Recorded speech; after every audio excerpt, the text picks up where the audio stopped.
بسم اللہ الرحمن الرحیم۔ اس وقت ہم مسجد بلال کے قریب موجود ہیں۔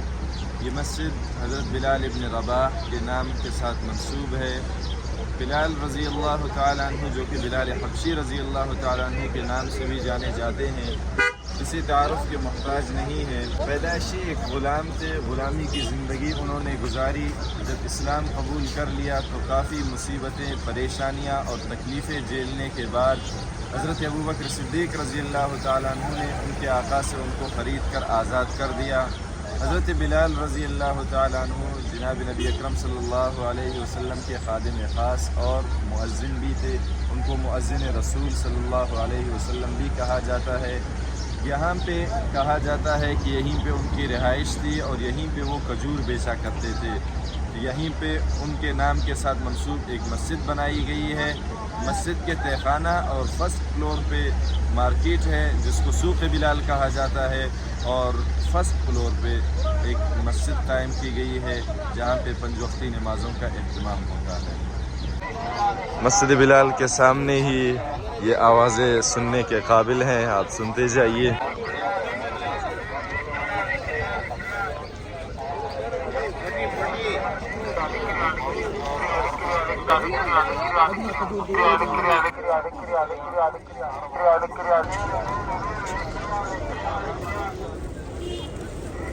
ماشاء اللہ، حرمین شریفین کے ہر چوک چوراہے پر کبوتر کثیر تعداد میں پائے جاتے ہیں جنہیں بڑے ناز و انداز کے ساتھ پالا جاتا ہے۔ سوق بلال کے اندر آپ کو لے چلتے ہیں جہاں پہ مختلف چیزیں انتہائی مناسب قیمت پر ملتے ہیں۔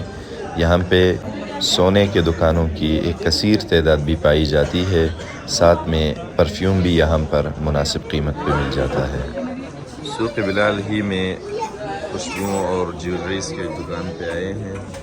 خوشبو ماشاءاللہ معیاری خوشبو کافی مناسب پرائس پر یہاں پہ ملتے ہیں۔ سوق بلال مدینہ منورہ کی ایک مشہور و معروف مارکیٹ ہے جس کی لوکیشن یہاں کے ہر عام و خاص کو پتہ ہوتا ہے۔ مسجد بلال ایک متعین جگہ ہے جہاں پہ تشریف لانے کے بعد آپ گراؤنڈ فلور اور تہخانے میں شاپنگ کر سکتے ہیں۔ یہاں پہ مختلف قسم کے خوشبو دستیاب تھے جن میں روزہ، بلیک عود، وائٹ عود اور مختلف قسم کے عود اور دیگر پرفیومز دستیاب تھے۔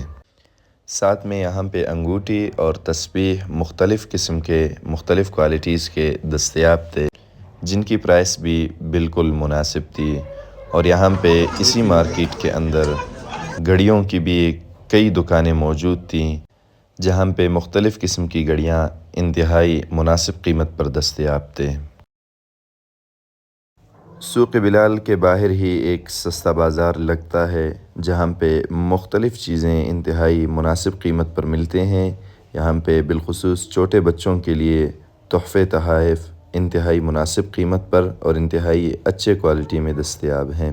اس بازار میں آنے اور یہاں کے مناظر کو کور کرنے سے ہمارا مقصد ہرگز یہاں کے دکانداروں اور تاجروں کو سپورٹ کرنا یا ان کی تشہیر کرنا مقصود نہیں، بلکہ یہ بات بتانا ہے کہ جناب سیدنا بلال حبشی رضی اللہ تعالیٰ عنہ جو کہ ایک حبشی غلام تھے، جن کے آقا اپنے مہمانوں کے ہاتھ دھونا بھی ان سے گوارا نہیں کرتے تھے، لیکن جب وہ اسلام کے شرف سے مشرف ہو گئے تو اللہ تبارک و تعالیٰ نے ان کو اتنے اعزاز سے نوازا کہ حضرت عمر فاروق رضی اللہ تعالیٰ عنہ جیسے شخصیت بھی ان کو سیدنا بلال کہہ کر پکارتے تھے۔